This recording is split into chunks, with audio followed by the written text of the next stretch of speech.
Live from the world's capital markets, here are the financial headlines, brought to you by Banxso. Hello and welcome to Tuesday's Daily Financial Digest.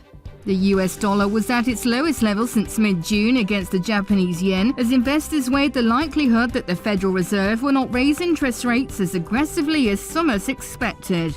European shares edged down, dragged lower by energy stocks amid fears of a global economic slowdown, fanned by disappearing Chinese economic data and figures showing contradiction in the Eurozone manufacturing activity.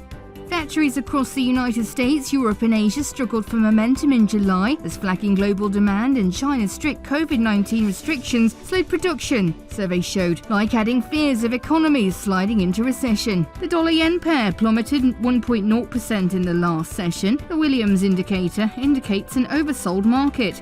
The Bitcoin dollar pair plummeted 1.2% in the last session. The ROC is giving a negative signal. The gold rose 0.3% against the dollar in the last trading session. The RSI is giving a positive signal.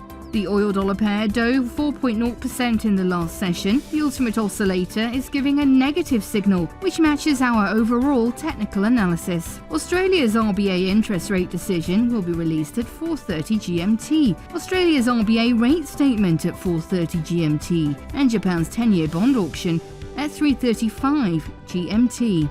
The US JOLTS job openings will be released at 1400 GMT, the US Redbook Index at 1255 GMT, and Spain's unemployment change at 0700 GMT. We hope that you've enjoyed Tuesday's financial report.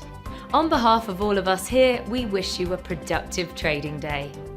Be sure to join us tomorrow morning for the latest news and events from the financial markets.